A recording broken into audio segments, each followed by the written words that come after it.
Bismillahirrahmanirrahim. Alhamdulillahi rabbil alamin wassalatu wassalamu ala rasuli rabbil alamin nabiyyina wa habibina wa qudwatina Muhammad ibn Abdullah wa ala alihi wa sahbihi wa man sar ala nahjihi wahtada bihadihi wastanna bisunnati ila yaumiddin, amma ba'du. Muslimin dan muslimat, para jemaah, para pencinta ilmu, para pencinta Al-Quran dan Sunnah, Assalamualaikum warahmatullahi wabarakatuh. Alhamdulillah, pada hari ini 3 hari bulan November 2023, kita teruskan pengajian kita tafsir surah Ali Imran.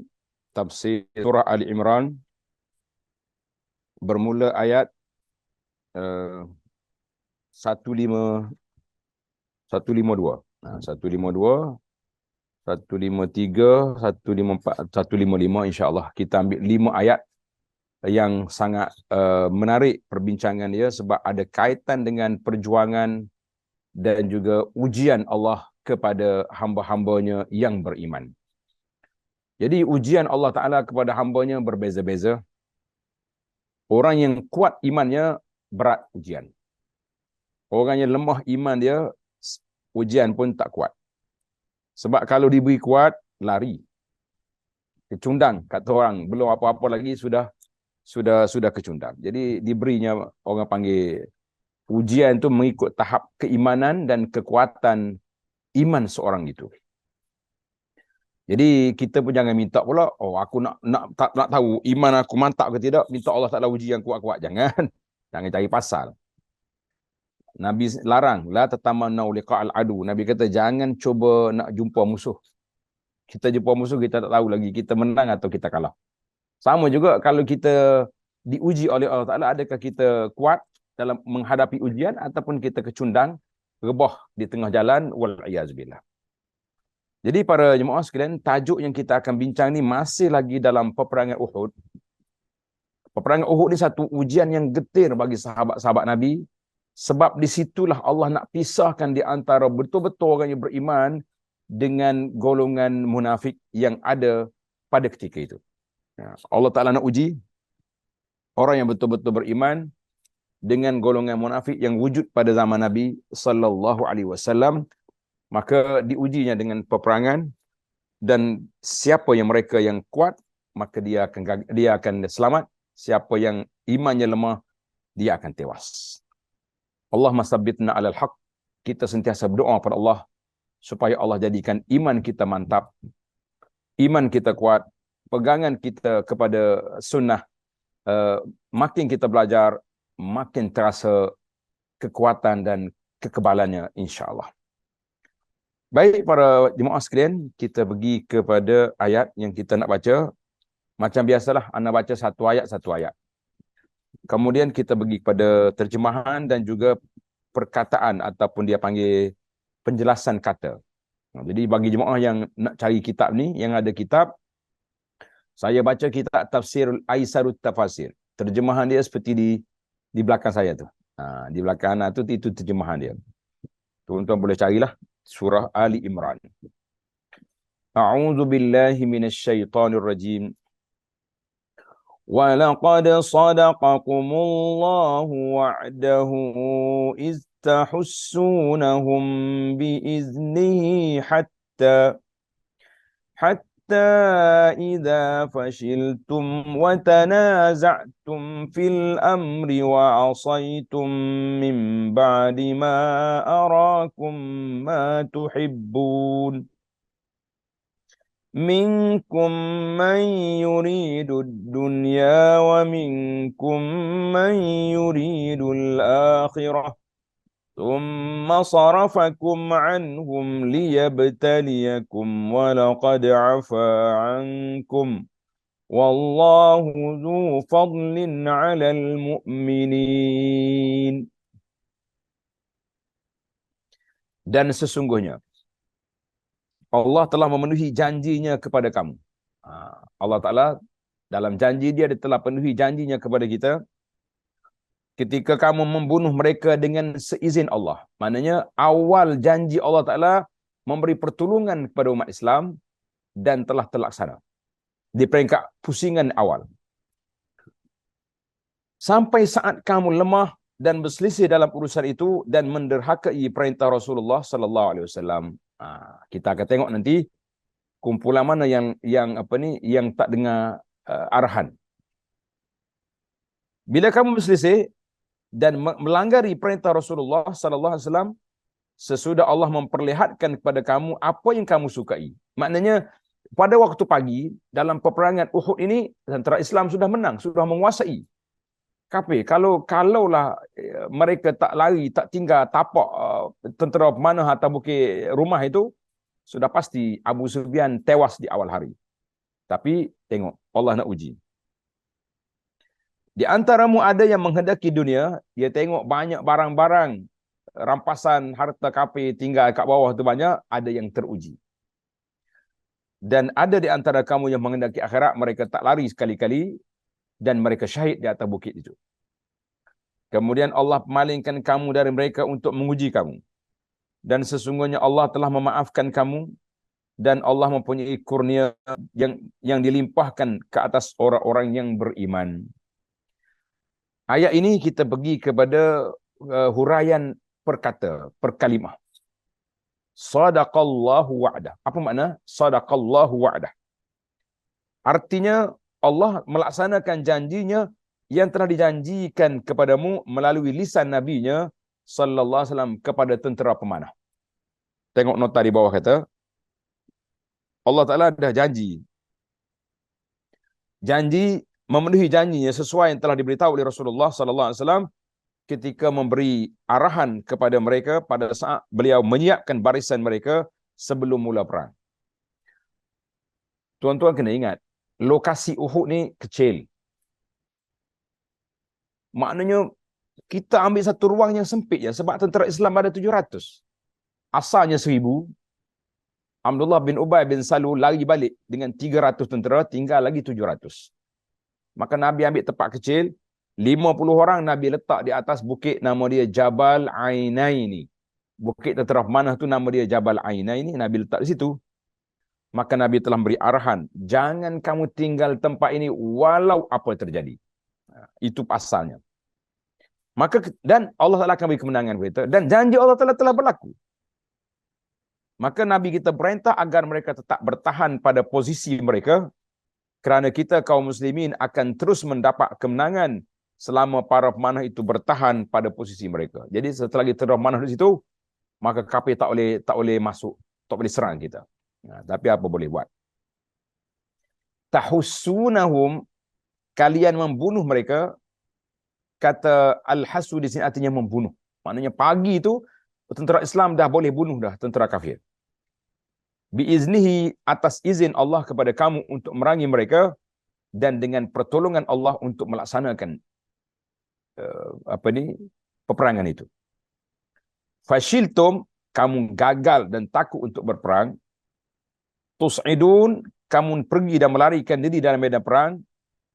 Dari kata as'ada artinya mendaki, mana lari. Lari dah sebab pecah tentera Islam. Jadi itu dia panggil istus'idun. Baik, tus'idun kita baca ayat yang kedua. Ayat 153. Istus'iduna wa la taluna ala ahadin war rasul yad'ukum fi ukhrakum. فأثابكم غما بغم لكي لا تحزنوا على ما فاتكم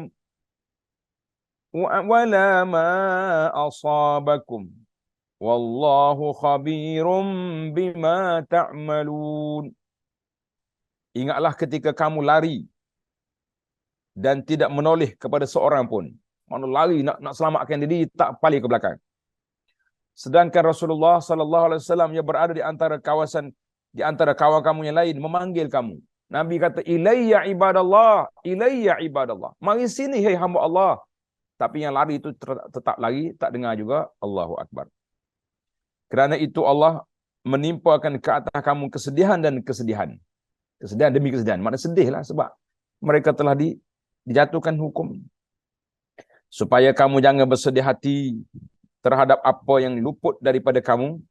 Sama ada hilang harta rampasan yang paginya sudah ada, ataupun hilang peluang kemenangan. Dan terhadap apa yang menimpa kamu dengan ujian tersebut, Allah Maha mengetahui apa yang kamu kerjakan.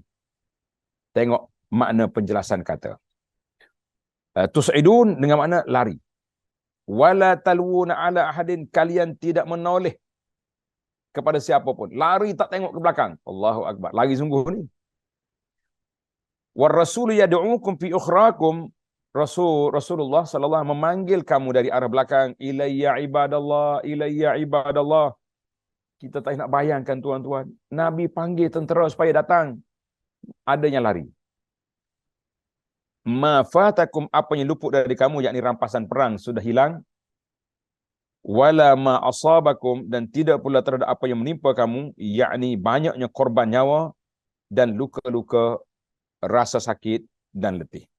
Jadi Allahu Akbar. Tengok nota kata mereka ditimpa kesedihan dua kali, kesedihan sekaligus. Sedih pertama disebabkan banyaknya korban terbunuh, 70 orang mati syahid. Dan ramai lagi yang luka. Dan kesedihan kedua disebabkan itu terbunuhnya, disebabkan isu syaitan Cybertropa Quraisy dah bercakap mengatakan bahawa Muhammad sudah mati. Sedih dua kali sahabat. Maka boleh juga maksud yang kedua, kesedihan pertama adalah perbuatan mereka yang menyebabkan lukanya Nabi SAW, sehingga terkeluar kata-kata yang cukup menyentuh perasaan kita para jemaah sekalian.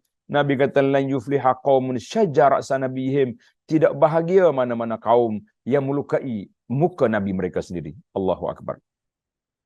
Dan kesedihan kedua adalah kesedihan atas kekalahan berperang sebab tak ikut arahan ataupun tak ikut perintah Nabi sallallahu alaihi wasallam. Kita pergi kepada makna ayat. Ayat ini masih lagi membicarakan tentang peristiwa episod dalam peperangan Uhud. Dalam ayat yang lepas, Allah Ta'ala telah melarang orang-orang beriman menuruti kemahuan orang kafir. Jangan ikut buat kafir. Baik dalam urusan, apa urusan sekalipun. Jangan ikut. Allah berjanji kepada orang beriman bahawa dia akan memasukkan rasa takut dan gentar ke dalam hati orang kafir. Ternyata, janji Allah telah dilaksanakan. Iaitu ketika Abu Sufyan berniat untuk kembali menyerang kota Madinah untuk membunuh seluruh penduduknya dan menamatkan mereka semuanya, maka Allah memberikan rasa takut dan gentar ke dalam hati para pengikutnya, sehingga mereka pun menyimpan niat untuk menyerang Madinah. Lalu mereka pun meneruh perjalanan menuju ke Mekah.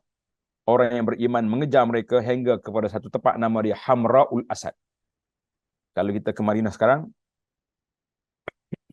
Hamra'ul Asad ni lepas daripada Miqat tu ada simpang itu, dia tulis Hamra'ul Asad. Mana sampai itu Nabi kita kejar.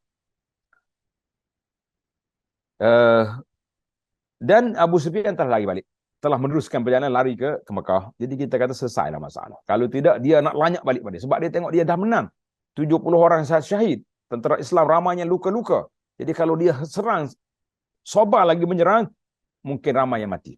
Tapi Allah Ta'ala campak dalam hati mereka, rasa gerun, tak mau pusing ke belakang, balik ke Mekah. Pada ayat yang kedua, Allah mengingatkan orang-orang yang beriman akan anugerahnya yang besar kepada mereka, di mana Allah Ta'ala telah memenuhi janjinya untuk memenangkan mereka. Jadi Allah Ta'ala memberi janji dengan memenangkan mereka. Walaqad sadaqakumullahu wa'dahu istahussunahum biiznihi. Sesungguhnya Allah telah memenuhi janjinya kepada kamu ketika kamu membunuh mereka dengan izin Allah. Mana peringkat awal pagi, tentera Islam dah bunuh orang kafir. Pada waktu Rasulullah sallallahu alaihi wasallam menyiapkan posisi para pasukan pemanah yang berjumlah 30 orang pemanah, dan beliau meletakkan Abdullah bin Jubair. Abdullah bin Jubair, dalam buku terjemahan ditulis Zubair, bukan Zubair dengan J Jubair. Betul dah. Abdullah bin Jubair. Ya, Abdullah bin Jubair radhiyallahu anhu sebagai pemimpin mereka dan berpesan. Tengok ni, Nabi dah pesan agar mereka tidak meninggalkan tempat pertahanan mereka walau apa pun terjadi. Dalam riwayat lain kata Nabi kata, kalau mati semua kafir di bawah, burung turun makan di bawah, mu jangan turun. Itu arahan Nabi SAW sangat tegas kepada tentera yang ada atas bukit. Nabi berkata kepada mereka, sesungguhnya kita akan tetap menang dalam peperangan ini selama kamu masih bertahan pada posisi tentera mana duduk di atas bukit ini. Selagi muda atas bukit ini, kamu akan menang, insya-Allah. Dan kamu melindungi pasukan dari belakang. Maknanya, duduk atas bukit, tentera Khalid nak masuk belakang tak boleh masuk. Di depan ada tentera Islam yang sedang berperang.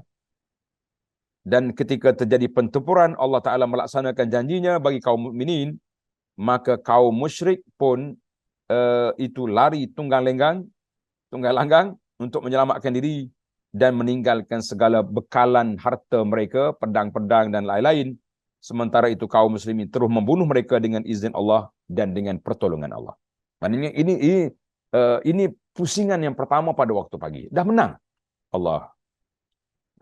Maka tak kala pasukan panah menyaksikan kekalahan kaum musyrik dan pasukan muslimin yang ada di bawah mengumpul harta rampasan perang, mereka berkata, sebahagiannya berkata, apalah gunanya kita tetap tinggal di sini, sedangkan orang yang mengumpul harta rampasan perang, orang lain duk kumpul harta bawah, minkum mayuri dunia, kenapa kita tak mau turun? Terus kejap ambil harta, naik balik. Marilah kita turun ke medan peperangan untuk ikut mendapat rampasan perang. Abdullah bin Jubair radhiyallahu anhu mengingatkan mereka tentang pesanan Nabi SAW. Nabi kata, la tabrahu hazal makan, mu jangan tinggal tempat ini walau apa terjadi. Tapi mereka tetap nak turun juga. Lalu mereka turun ke medan tempat peperangan berlangsung untuk mencari rampasan perang.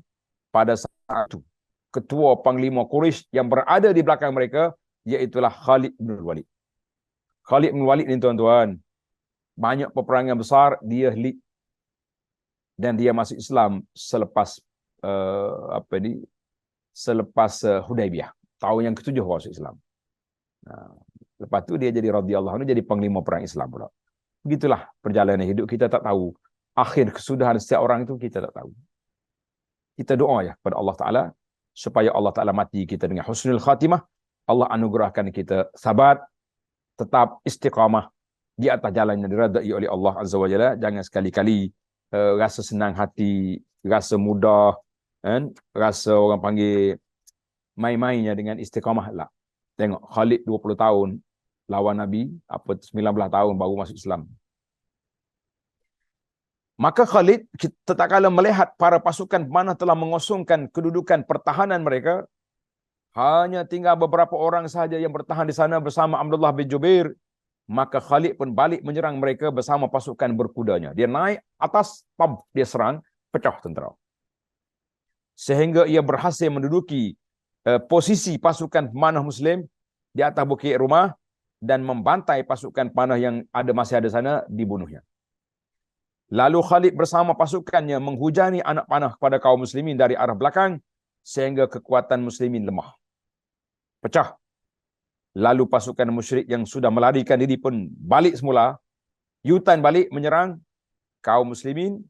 Mereka adalah para pemanah yang ingin balas dendam dan pasukan pedang yang menyerang dengan membabi buta. Maka terjadilah musibah besar ke atas kaum muslimin, di mana seramai 70 orang terbunuh syahid.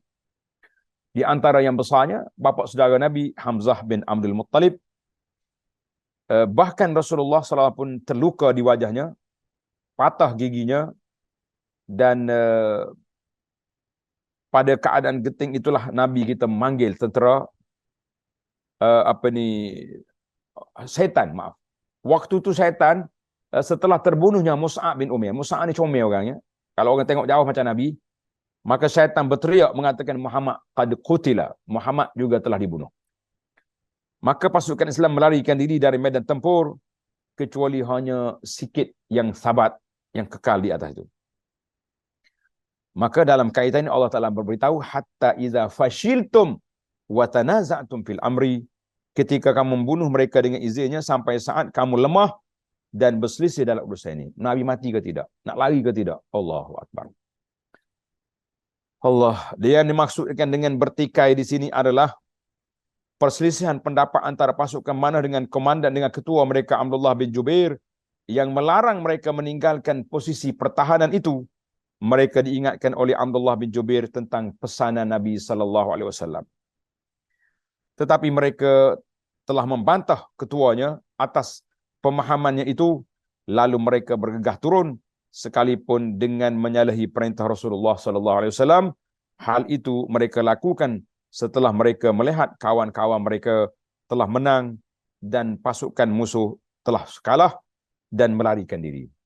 Nah, jadi tengok nota di bawah kata, orang-orang musyrik memang awalnya melarikan diri, peringkat awal, sehingga nampak kaum muslimin, kaum perempuan mereka lari ke bukit kerana takut jadi tawanan perang orang Islam.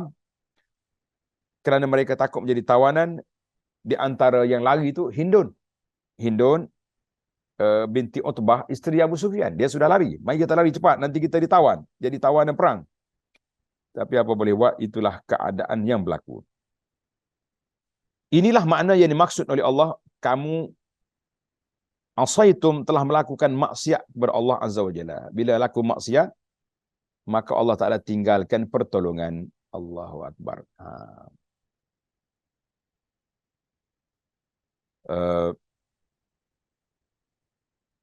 Iaitu berupa kemenangan yang kamu harapkan. Kamu harap kamu menang, tapi oleh kerana kamu lari, kamu tak dapat kemenangan. Di antara kaum muslimin ada yang mengharapkan dunia.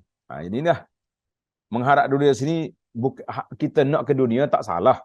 Nah, dalam kitab ni kata, tengok nota kaki kata, ambil dunia tak salah, tapi ambil dunia dengan menyalahi arahan Nabi sallallahu alaihi wasallam, itu yang salah. Ambil dunia dengan membelakangkan arahan Nabi sallallahu, itu yang salah, itu yang bermasalah. Nah, yang salah dengan masalahnya duduk kat situ. Allahu Akbar. Iaitu mereka, orang yang nak ke dunia itu, iaitu mereka yang turun ke medan perang untuk mengumpulkan harta rampasan perang, dan di antara mereka ada yang mengharapkan pahala akhirat, iaitulah Abdullah bin Jubair bersama beberapa orang tentera yang sabar, tak lari, bertahan di posisi kedudukan mereka sehingga mereka mati syahid di sana, radhiyallahu anhum wa rahimahumullah. Maka firman Allah Ta'ala, summa sarafakum anhum liyabtaliyakum. Kemudian Allah malingkan kamu dari mereka untuk menguji kamu. Ini memberitahukan bahawa kaum muslimin meninggalkan peperangan disebabkan kelemahan yang menimpa mereka setelah mereka lihat diri mereka terkepung. Mana dikepung lah.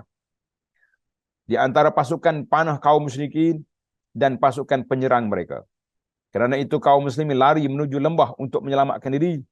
Peristiwa ini tentu di dalam pengetahuan Allah dan peraturannya, hikmat yang terkandung dalamnya diisyaratkan oleh Allah.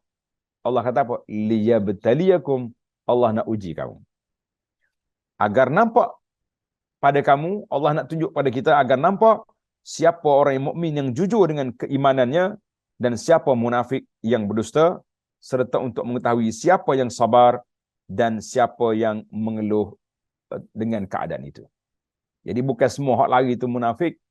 Ada juga orang beriman tapi telah diuji oleh Allah Ta'ala keadaan mereka sehingga mereka tak tahan ujian.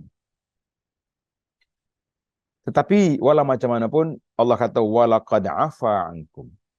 Allah memaafkan kamu. Padahal seandainya mahu, Allah boleh menyeksa mereka atas pelanggaran mereka terhadap perintah Nabi. Boleh je Tuhan ambil tindakan. Dengan menjadikan kaum musyrikin menguasai mereka dan membunuh mereka seluruhnya. Dan tidak ditinggalkan seorang pun dari mereka. Tetapi Allah Subhanahu Wa Taala memberikan keselamatan pada mereka. Inilah masuk firman Allah Ta'ala, walaqad afa ankum wallahu zu fadlin 'alal mu'minin. Allah mempunyai kurniaan dan sungguhnya Allah telah memaafkan kamu dan Allah mempunyai kurniaan yang dilimpahkan ke atas orang yang beriman. Maknanya walaupun ramai yang mati syahid, ramai yang kesakitan, tapi Allah masih lagi memberi ruang kemaafan kepada mereka, dan akhirnya mereka henti peperangan setakat tu je, tak berani kafir. Abu Sufyan nak lanyak sehingga ke akar umbi, tak dapat. Ayat 153 berisi sebuah gambaran yang menerangkan keadaan yang dialami kaum muslimin setelah pecahnya tentera dan kalah. Tengok ni, dalam nota kata apa? Setelah kaum muslimin kalah, kalau kita nak kata kalah, kalah lah. Kalau kita nak kata ramai yang gugur syahid, lebih, orang panggil lebih lunak bahasa. Rasulullah sallallahu alaihi wasallam duduk bersama beberapa orang sahabatnya di atas batu besar di tepi Bukit Uhud. Nabi duduk situ. Maka muncul Abu Sufyan. Abu Sufyan mari. Dia dengan geng-geng dia sambil berkata, Muhammad masih hidup? Nabi kata, jangan jawab. Jangan jawab. Dia pun tanya lagi. Ibnu Abi Quhafah ada? Yang ni Abu Bakar. Jangan jawab. Dia tanya lagi, Umar ada? Nabi kata, tak usah jawab. Jangan layan provokasi dia. Dia nak tahu kita ada ke tidak. Nabi dia kata, jangan jawab. Tapi bila Abu Sufyan menyentuh akidah, dia kata, A'li Hubal, berhala kami paling tinggi hari ini sebab kita menang. Nabi kata, jawab. Allahu a'la wa ajal. Allah Ta'ala yang maha tinggi, bukan berhala kamu. Jadi kita kena ingatlah. Jadi kalau kita orang sentuh tentang akidah, orang mula nak hina Islam, wajib kita akan jawab. Dia kata, lana uzza la uzza lakum. Kita ada berhala Uzza, kamu tak ada berhala. Nabi kata, jawab. Allahu maulana la maula lakum. Allah Ta'ala penjaga kami, kamu tak ada penjaga. Abu Sufyan kata lagi, al-harbu sijal yaumul lana wa yaumul anam. Dia kata, perang itu silih berganti. Di Badar kamu menang, sekarang kamu menang. Nabi kata, la sawa, tak sama. Qatlana fil jannah wa qatlakum fil nar. Orang yang mati di kalangan kami ke syurga, orang yang mati di kalangan kamu ke neraka. Akhir kali Abu Sufyan pun lari. Sebab duk berlawan situ, yang pentingnya Nabi tak jawab, tak zahirkan diri. Sebab biar Abu Sufyan orang panggil perasan. Konon-kononnya syaitan dah maklumkan bahawa Muhammad dah mati. Allahu Akbar. Allah SWT menerangkan bahawa dia memaafkan orang-orang beriman di saat mereka melarikan diri ke tepi-tepi Bukit Uhud ketika Rasulullah SAW memanggil mereka dari arah belakang agar mereka kembali lagi ke medan perang, sementara mereka terus berlari dan tidak berani menoleh kepada seorang pun. Ini yang bahaya ni. Nabi duk panggil halumma ibadallah, ilayya ibadallah, ilayya ibadallah. Mereka lari. Adapun penyebab kesedihan, itulah yang dimaksud oleh Allah, menimpakan pada mereka kesedihan atas kesedihan sebagai balasan atas kederhakaan mereka terhadap Nabi SAW, dan menerima harta rampasan perang dari tangan mereka. Dah kutip dah harta rampasan, hilang, tak tahu ke mana. Allahu Akbar. Sedangkan kesedihan yang kedua adalah banyaknya, ramainya kawan-kawan mereka yang terbunuh, 70 orang mati syahid, dan jatuh terkorban luka ramai di kalangan mereka. Bahkan baginda Nabi sendiri SAW pecah darah muka dia, patah giginya, tersepit topi besi dia di kepala dia. Allahu Akbar. Allah kata supaya kamu jangan bersedih hati terhadap apa yang luput dari kamu dan terhadap apa yang menimpa kamu, sabarlah. Yakni kesedihan kamu yang kedua itu berupa berita terbunuhnya Rasulullah SAW tidak benar. Dan harus kamu alami supaya kamu tidak bersedih terhadap kemenangan dan ghanimah, rampasan perang yang luput dari kamu. Allah Maha mengetahui apa yang kamu kerjakan. Ini menerangkan bahawa Allah mengetahui segala yang terjadi pada mereka berupa perbuatan menyalahi perintah Nabi SAW, perselisihan di antara mereka, dan melarikan diri dari medan pertempuran, meninggalkan Nabi SAW di medan perang. Maka mereka pun ditimpa kekalahan dan kesedihan. Allah mengetahui itu semuanya dan akan memberikan balasan kepada orang yang berbuat baik di atas kebaikannya, serta orang yang berbuat tak baik di atas keburukannya atau memaafkannya. Karena itu Allah maaf lagi maha mulia. Jadi bagi kita lah dalam tajuk ini, kita kena tengok kepada pengajaran ataupun pelajaran yang dapat kita ambil daripada dua ayat ini. Yang pertama, menyalahi perintah dari ketua pemimpin serta berselisih pandangan pada waktu peperangan akan berakibat buruk dan kekalahan yang pasti. Jadi kita berkelahi waktu biasa pun bahaya, tapi berkelahi dalam suasana perang cukup berbahaya. Macam hari ni, tuan-tuan dan puan-puan, saya minta maaf. Kita duk lawan Yahudi di Palestin, di Gaza. Tiba-tiba ada juga sebahagian pendakwah di tempat kita masih lagi sibuk. Konon-kononnya sebahagian daripada tentera yang lawan tu tidak ikut salah lah. Macam-macam dia punya akidah yang dikeluarkan. Kita kata lawan Yahudi dulu, lepas ni kita bincang. Isu yang berlaku, satu peristiwa berlaku pada tahun lepas. Sebelum PRU yang ke-15 pun.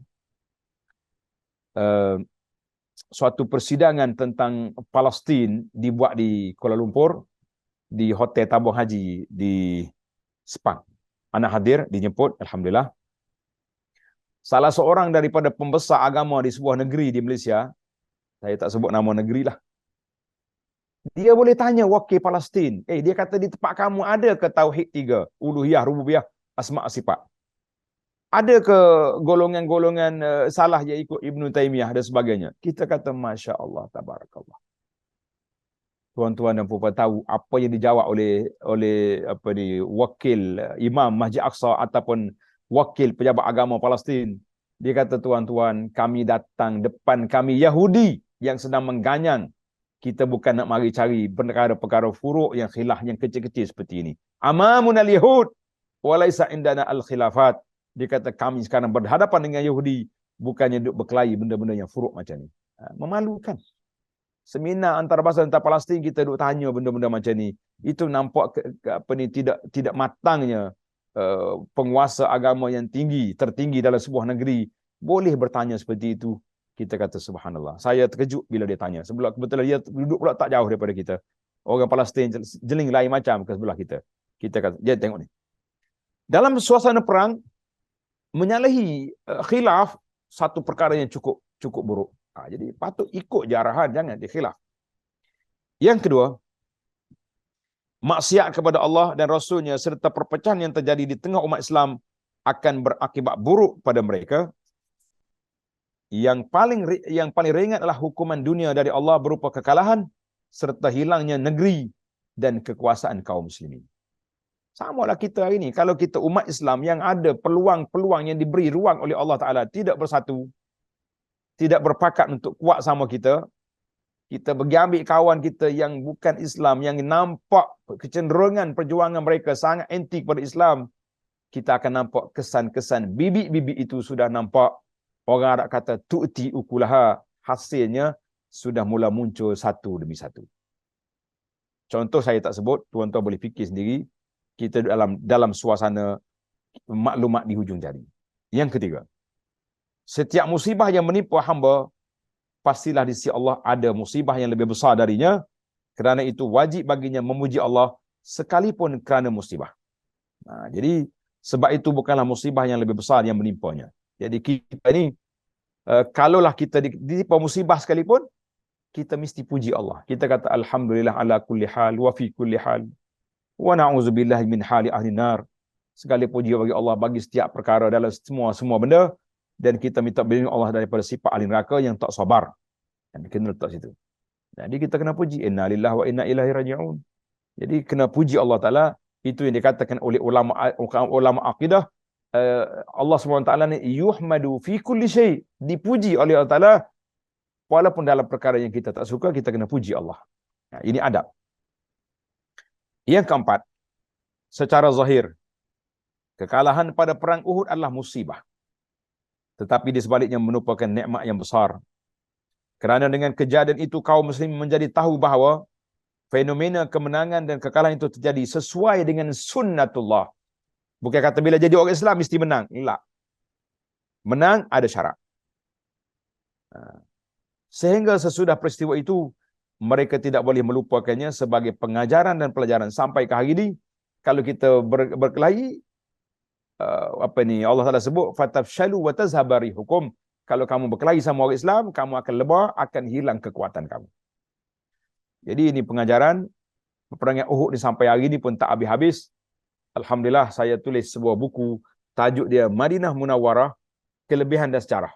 Dalam buku ni kita salah satu daripada isu peperangan saya masukkan peperangan Uhud, sebab bila orang pergi Madinah dia kena tahu apa cerita Uhud secara lebih detail, insya-Allah. Jadi dalam buku ni menarik ni, Madinah Munawwarah, Kelebihan dan Sejarah. Yang kelima, terdapat penjelasan akan sebuah hakikat besar, bahawa ketidaktaatan kepada Rasulullah sallallahu alaihi wasallam walaupun sekali dalam satu masalah saja akan berakibat pada korban luka-luka dan korban nyawa, serasa sakit dan kekalahan, serta kehilangan banyak kebaikan. Apalagi bagi mereka yang tidak taat kepada Rasulullah dalam banyak perintah dan larangan sepanjang hidupnya, sementara mereka tertawa-tawa dan tidak pernah menyesali perbuatannya. Mereka merasa aman tanpa ada rasa takut akan diseksa, maka orang ini lagi berbahaya. Di akhirat esok lagi teruk mereka akan kena, kita kata wal-iyaz billah. Baik, para jemaah sekalian, tamaklah 2 ayat yang pertama, kita masuk kepada 2 ayat yang kedua, insya-Allah dengan masa yang ada ini. Kita tamatkan 2 ayat ini lagi sebab dia berkait dengan peperangan yang ada. Ayat yang ke-154. ثُمَّ أَنزَلَ عَلَيْكُمْ مِنْ بَعْدِ الْغَمِّ أَمَنَةً نُعَاسًا يَغْشَى طَائِفَةً مِنْكُمْ وَطَائِفَةٌ قَدْ أَهَمَّتْهُمْ أَنفُسُهُمْ يَظُنُّونَ بِاللَّهِ غَيْرَ الْحَقِّ ظَنَّ الْجَاهِلِيَّةِ يَقُولُونَ هَلْ لَنَا مِنَ الْأَمْرِ مِنْ شَيْءٍ قُلْ إِنَّ الْأَمْرَ كُلَّهُ لِلَّهِ يُخْفُونَ فِي أَنفُسِهِمْ مَا لَا يُبْدُونَ لَكَ يَقُولُونَ لَوْ كَانَ لَنَا مِنَ الْأَمْرِ شَيْءٌ مَا قُتِلْنَا هَاهُنَا قُلْ لَوْ كُنْتُمْ فِي بُيُوتِكُمْ لَبَرَزَ الَّذِينَ كُتِبَ عَلَيْهِمُ الْقَتْلُ إِلَى مَضَاجِعِهِمْ وَلِيَبْتَلِيَ اللَّهُ مَا فِي صُدُورِكُمْ وَلِيُمَحِّصَ مَا فِي قُلُوبِكُمْ وَاللَّهُ عَلِيمٌ بِذَاتِ الصُّدُورِ. Kemudian setelah kamu berduka cita, maknanya kalah, ramai yang mati, ramai yang sakit, Allah menurunkan kepada kamu keamanan berupa mengantuk yang meliputi segolongan dari kamu. Jadi orang Islam, tentera Islam yang betul-betul ikhlas, mengantuk jadi penat, letih. Tentera kafir tak ada, dah boleh tidur lah maknanya. Sedang segolongan lagi telah dicemaskan oleh Allah diri mereka sendiri. Seorang lagi tak nak tidur, duk risau, takut kafir mari serang pula ke macam mana. Mereka menyangka yang tidak benar terhadap Allah, seperti sangkaan jahiliah. Mereka kata Tuhan tak tolong pun, Tuhan tak beri pertolongan pun, dan macam-macam lagi sangkaan. Mereka berkata, apakah ada bagi kita barang sesuatu hak campur tangan dalam urusan ini? Katakanlah sesungguhnya urusan itu seluruhnya di tangan Allah. Mereka menyembunyikan dalam apa yang dalam hati mereka, apa yang tidak mereka terangkan kepadamu. Maknanya rasa takut, rasa cemas, rasa tak confident itu dalam hati dia. Dia sembunyi. Tapi mereka berkata, sekiranya ada bagi kita barang sesuatu hak campur tangan dalam urusan ini, nescaya kita tidak akan dibunuh, tidak akan berada di sini. Manakala kita boleh mundur ke belakang lah, kita tak mari pergi cari pasal. Katakanlah, sekiranya kamu berada di rumahmu, nescaya orang-orang yang telah ditakdirkan oleh Allah mati, terbunuh itu akan keluar juga dari rumah ke tempat mereka, ke tempat yang ditunggu oleh malakul maut.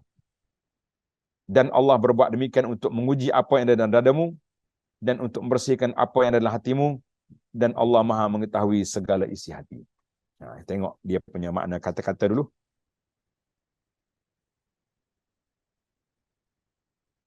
Amanatan nu'asan. Artinya perasaan mengantuk, letih pada tubuh, sehingga mereka tertidur. Jadi bila lepas perang tu letih belaka terlena tidur. Ada yang mengatakan perasaan aman daripada ketakutan, rasa hilang takut. Sehingga kan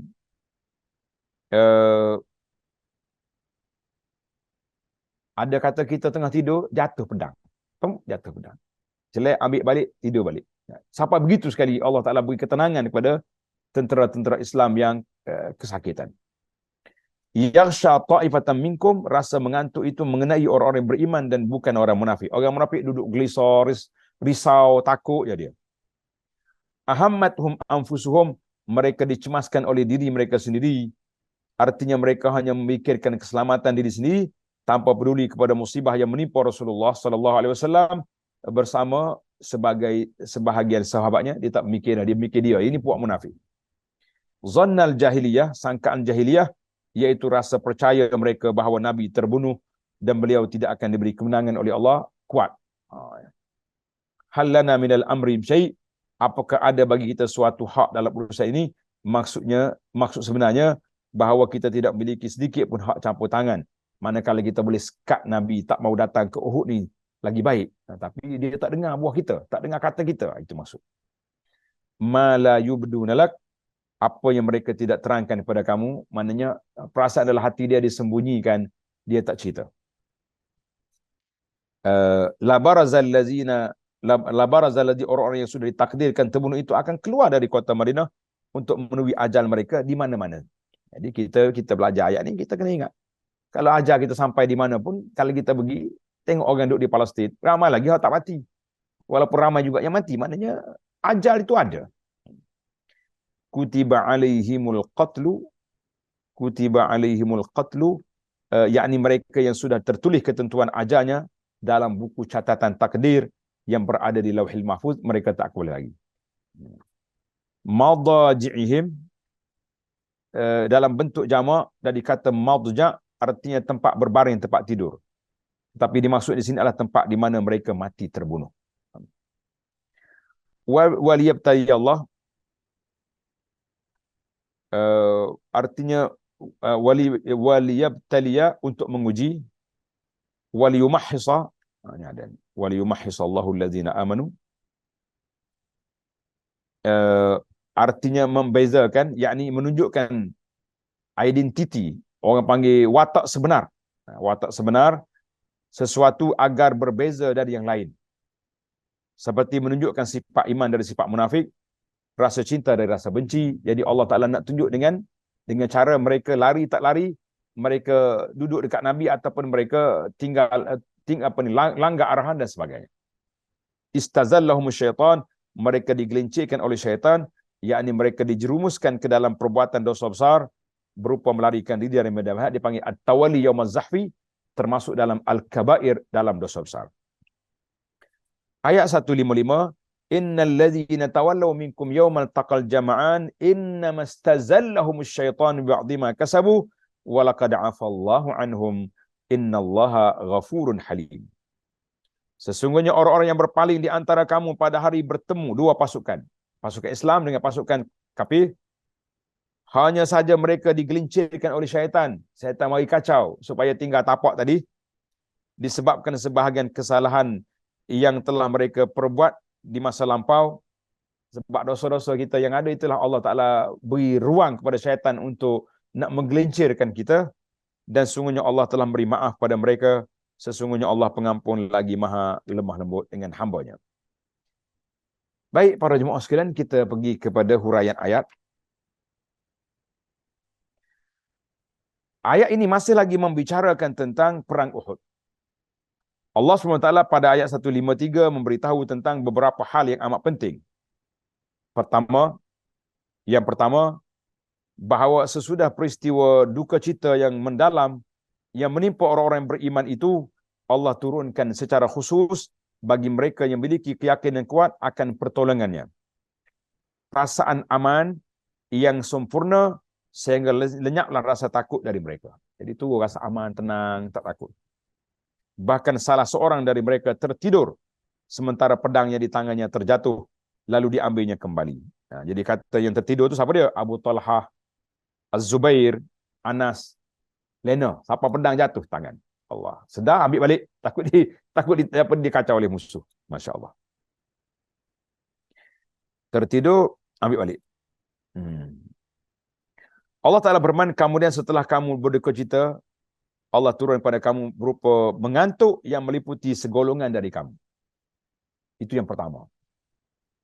Yang kedua, bahawa mereka yang ragu-ragu akan kemenangan Allah dan orang-orang munafik tidak diberi oleh Allah Ta'ala perasaan aman tersebut. Orang munafik duduk resah dia, tak boleh nak tidur, mundar-mandir sana sini pergi sebab dalam ketakutan mereka. Kerana itu perasaan takut terus menghantui mereka sehingga hampir terputus jantung hati mereka. Begitu pula rasa duka cita itu amatlah mendalam pada jiwa mereka sehingga mereka tidak mampu berfikir kecuali bagaimana mereka boleh selamat dari mati yang mengintai mereka. Dia kena selamat dia, ya, puak kafir, puak munafik ini. Mereka itulah yang dimaksudkan dalam firman Allah Ta'ala, sedang segolongan lagi telah dicemaskan oleh diri mereka sendiri. Perkara yang ketiga yang Allah Ta'ala letak dalam peperangan ini, isu yang ketiga bahawa Allah Ta'ala telah mengungkap rahsia yang tersimpan dalam dada mereka. Mereka menyangka yang tidak benar kepada Allah seperti sangkaan jahiliyah. Yang dimaksudkan prasangka yang tidak benar kepada Allah adalah seperti anggapan orang-orang yang musyrik, kepercayaan mereka bahawa agama Islam adalah batil dan Nabi Muhammad bukan seorang Rasul. Dan orang yang beriman akan kalah dan mereka semuanya mati sehingga Islam pun hilang bersama-sama dengan para penyerunya. Itu sangkaan mereka. Isu yang keempat, Allah juga menyingkap tabir rahsia hati mereka mengatakan, apakah ada bagi kita barang sesuatu hak campur tangan dalam urusan ini? Kata-kata ini merupakan ucapan secara sembunyi-sembunyi di antara mereka yang maksudnya adalah bahawa ternyata kita tidak memiliki hak campur tangan dalam urusan ini sedikit pun. Kita terpaksa kena ikut ya sebab Nabi nak pergi perang. Itu. Seandainya kita memiliki hak untuk itu, nescaya kita tidak akan keluar untuk berperang di sini dan kita tidak tertimpa musibah seperti sekarang ini. Nak kata apa? Maka Allah pun menampakkan rahsia yang mereka sembunyikan itu kepada Nabi SAW dan rahsia kepada Nabi dan memerintahkan agar mereka menjawab ucapan mereka itu. Nabi jawab, sesungguhnya urusan itu seluruhnya berada di tangan Allah. Bukan kuasa aku, kuasa Allah. Allah yang tetapkan kita keluar. Lalu Allah sekali lagi membuka tabir rahsia mereka. Mereka menyembunyikan dalam hati mereka apa yang tidak mereka terangkan kepadamu. Yakni mereka menyembunyikannya dalam hati mereka kekafiran, kebencian, serta permusuhan kepadamu dan kepada para sahabatmu. Hal yang tidak pernah mereka tunjukkan padamu. Isu yang kelima. Ketika orang-orang munafik itu mengatakan secara sembunyi-sembunyi di antara mereka, sekiranya ada bagi kita barang suatu hak campur tangan dalam urusan ini, nescaya kita tidak akan dibunuh, dikalahkan di sini. Yang sebenarnya ingin mereka katakan adalah seandainya mereka punya hak untuk campur tangan dalam ketentuan Allah, nescaya mereka tidak akan keluar untuk ikut merangi orang-orang musyrik itu. Sebab mereka adalah kawan-kawan mereka dalam hal kemusyrik. Dia nak pergi pergi apa dengan puak kafir itu, geng dia. Cuma mereka pura-pura beriman sebab dia munafik. Kena sokong Nabi. Serta tidak mungkin dari mereka ada yang terbunuh bersama kaum muslimin yang terbunuh di perang Uhud. Maka Allah memerintahkan Nabi SAW agar menjawab kata-kata mereka. Nabi jawab, katakanlah, sekiranya kamu berada di rumahmu, nescaya orang-orang yang telah ditakdirkan akan mati terbunuh juga akan keluar pergi mencari malaikat maut. Kerana segala yang telah ditakdirkan oleh Allah pasti akan terjadi walau apa pun juga alasannya. Jadi kita ni kalau kita nak tak sudut takut sangatlah. Tak sudut takut sangat. Kita ni kadang-kadang nak berjuang Islam takut kena sekat, kena sini. Orang yang baik-baik yang tak berjuang sunnah ni pun kena sekat juga. Masing-masing adalah Allah Ta'ala yang takdirkan. Ada orang yang boleh bercakap, ada orang tak boleh. Itulah, kita buatlah kerja kita, jangan duk peduli dengan kata orang. Dan tidak mungkin kita boleh menghindar dari takdir Allah Ta'ala, tak mungkin. Sebab itulah dikata la hazara ma'al qadar. La hazara ma'al qadar. Kita berhati-hati kita ambil langkah berjaga-jaga setara mana pun, kalau Tuhan takdir kena. Tak ingat lagi.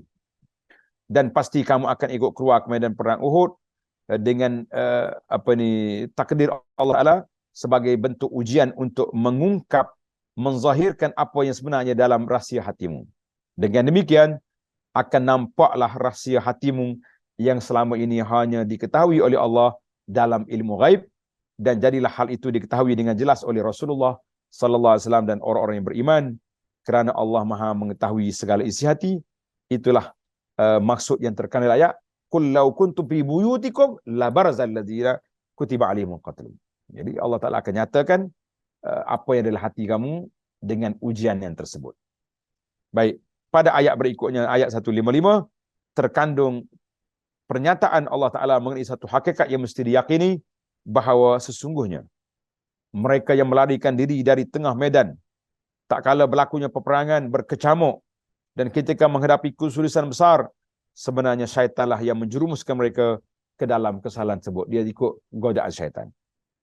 Artinya, ketika mereka berpaling dari musuh tersebut, itu disebabkan oleh sebahagian dosa-dosa yang ada pada mereka. Nah, jadi dosa-dosa dia telah yang menyebabkan mereka kalah.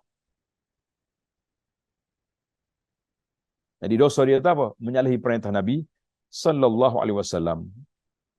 Kerana itulah Allah Taala memaafkan mereka dan tidak menyeksa mereka kerana kekeliruan itu. Sebab Allah Taala Maha Pengampun lagi Maha Penyantun, yang dengan sifatnya dia memberikan waktu bagi hamba-Nya agar mereka bertaubat, dan Allah pun menerima taubatnya serta mengampuni dosanya. Sekiranya Allah Taala tidak Maha Penyantun, dan saya dia menyeksa atas dosa dan kesalahan sejak awal ketika dosa itu dilakukan. Maknanya oleh kerana mereka ni langgar perintah Nabi, boleh mati habis semua dia. Tapi Allah Ta'ala masih lagi sayang, semua diberi syahid kepada sebahagian, dan ramai lagi yang masih hidup. Allahu Akbar. Jadi kalau Tuhan ambil tindakan sehingga tidak mungkin ada seorang yang boleh memperbaiki dirinya dengan bertaubat dan berkesempatan untuk mendapatkan jalan selamat. Inilah maksud ayat 155. Kita kata alhamdulillah. Jadi para jemaah sekalian, apakah pengajaran yang dapat kita ambil dari ayat, dua ayat yang terakhir ini, ayat 154, 155? Yang pertama, Allah SWT memuliakan para wali kekasihnya dengan rasa aman yang diturunkan ke dalam hati mereka. Jadi anda ingat para pencinta ilmu masih lagi ingat dalam peperangan Badar, pada malam peperangan, esok nak berperang, malam tu sahabat-sahabat izghashikumun nu'asa, Allah Taala beri mereka mengantuk, tidur yang malam tu. Hujan pula turun, tanah pasir jadi mendap, debu tak ada, tidur dalam keadaan tenang. Allah, bayangkanlah, zaman dulu bukan ada aircon, tapi kalau lepas hujan turun, sejuk tempat itu. Allah. Jadi sahabat-sahabat Nabi tidur dalam keadaan tenang. Itu dia kata ulama, tidur waktu takut, terlena waktu takut, itu rahmat daripada Allah Ta'ala. Tapi kalau tertidur waktu kuliah, waktu khutbah, waktu majlis pengajian, itu bagi daripada syaitan. Ingat baik tuan-tuan. Dalam ayat, di alam ayat ni tak ada yang tidur. Kalau di masjid jangan main. Yang kedua, Allah Subhanahu Wa Ta'ala menghinakan para musuhnya dengan menjadikan mereka terhalang dari kemuliaan yang diberikan kepada para kekasih Allah, padahal mereka semua sama-sama berada satu tempat. Jadi sama satu tempat, tapi yang mukmin dapat limpah kurnia Allah, yang kafir mendapat kemurkaan Allah, wal iyazbillah. Yang keempat, segala perbuatan yang Allah Ta'ala pasti mengandungi hikmah yang sangat agung. Kerana itu kita wajib pasrah kepada Allah dan bersikap redha terhadap segala ketentuan Allah Azza wa Jalla ke atas kita. Oh, kalau gitu kita macam kita berserah diri gitu ya? No. Kita kena usaha mencari langkah-langkah keselamatan. Tapi setelah langkah keselamatan dibuat, kena juga musibah, maka ketika itulah kita mengatakan itulah takdir Allah. Dan kita kena redha dan sabar. Tapi sebelum hari takdir, kena usaha dulu. Jangan terus menyerah kepada takdir, tak boleh lagu tu. Tidak, bukan itu cara dia. Yang kelima, suatu perbuatan dosa akan melahirkan perbuatan dosa yang lain. Dia kata az-zambu yuridu zamba. Dosa akan melahirkan dosa. Dan setiap keburukan akan memunculkan keburukan yang lain.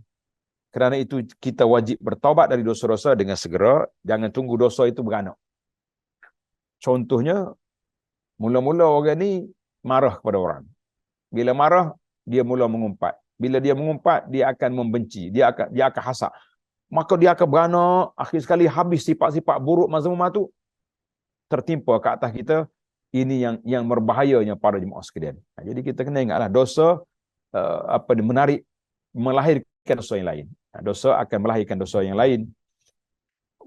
Nas'alullah as-salamah.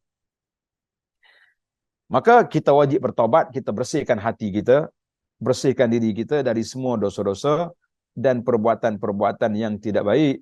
Semoga dia tidak melahirkan dosa-dosa yang lain. Biiznillahi azza wa jalla. Alhamdulillah, tamatlah perbincangan kita dalam siri ini. Mudah-mudahan ada manfaatnya kepada para pencinta ilmu sekian. InsyaAllah kita akan sambung lagi dalam siri yang akan datang bermula ayat 156. Ayat 156 sehingga 2-3 ayat selepas daripadanya biiznillahi azza wa jalla. Sekian, assalamualaikum warahmatullahi wabarakatuh. Waalaikumsalam warahmatullahi wabarakatuh. Jazakallah khair kepada Datuk Dr. Abu Anas. Ada satu soalan di Zoom. Ada, silakan. Assalamualaikum. Soalan dia, di zaman kita sekarang, apakah ciri-ciri munafik yang perlu kita kena pasti di kalangan orang Islam sendiri, di kalangan kita yang mungkin tidak disedari oleh orang itu sendiri dan rakan-rakan dia sekelilingnya? Allahu akbar. Nas'alullah salamatul afiyah. Ciri-ciri orang munafik Nabi sebut 3 perkara yang zahir. 3 perkara yang zahir. Yang pertama sekali, iza haddasa kadzaba, apabila mereka bercakap bohong. Wa iza wa'ada akhlafa, bila berjanji menyalahi janji. Wa iza tumina khana, bila diberi amanah, diberi tugasan, mereka khianat pada amanah. Itu 3 yang zahir yang kita boleh nampak. Kemudian dari sudut orang panggil benda yang tak nampak secara zahir, iaitulah sikap mereka terhadap Islam. Hari ini bila umat Islam dibantai, contohnya di Palestin, berapa ramai negara-negara Islam yang memberi sokongan secara terbuka kepada rakyat Palestin, ataupun mereka dikuasai oleh nafsu-nafsu yang tak berani nak bercakap sebab sayang kepada kedudukan, sayang kepada macam-macam dia punya kesayangan. Kita mengatakan ini di antara ciri-ciri yang berbahaya. Karena itulah para ulama mengatakan apabila umat Islam ini Islam dihina, kita diam, bermakna ada sifat munafik dalam diri, sebab orang tu tidak membela agama, sedangkan menjadi tanggungjawab kita untuk membela agama. Yang kalau umat Islam tak bela agama sendiri, siapa yang nak bela? Siapa yang nak bela agama? Itu cukup berbahaya. Jadi ciri-ciri munafik yang sangat berbahaya, iaitulah mereka suka kalau orang Islam itu diganyang. Mereka sedih apabila kawan-kawan dia yang bukan Islam itu ditimpa musibah. Jadi kita letaklah di mana hati kita. Dalam sepanjang kita belajar dalam surah Ali Imran ini, banyak yang mengait tentang hubungan pertembungan di antara Nasara, puak-puak Kristian dengan Islam, dan juga di antara peperangan yang berlaku di antara Nabi SAW dengan Quraisy ataupun dengan puak-puak kafir di Madinah. Jadi mudah-mudahan Allah Ta'ala bersihkan hati kita. Di antara doa yang menarik, saya tak sempat nak tulis ni, di antara doa yang menarik untuk para jemaah baca, Allahumma tahhir qulubana minan nifaq. Tulis itu, Allahumma tahhir qulubana minan nifaq wa alsinatana minal kazib wa a'yunana minal khiyanah. Itu tulislah doa minta berlindung Allah Ta'ala daripada sifat munafik. Allahumma tahhir qulubana minan nifaq, ya Allah bersihkan hati kami dari sifat munafik. Wa alsinatana minal kadzib, lidah kami dari berbohong. Wa a'yunana minal khiyanah, mata kami mata pengkhianat. Mata pengkhianat mana yang duk cari peluang je, nak hina orang, nak jatuhkan orang, nak menghina orang-orang yang Islam. Contohnya itu tiga doa ini. Mudah-mudahan kalau kita amalkan, Allah Ta'ala bersihkan hati kita daripada sifat-sifat yang buruk, dan juga lidah kita daripada berbohong, mata kita daripada mata pengkhianat. Wallahu a'lam. Wa sallallahu ala nabiyyina Muhammadin wa ala alihi wa sahbihi ajma'in walhamdulillahi rabbil alamin. Wassalamualaikum warahmatullahi wabarakatuh.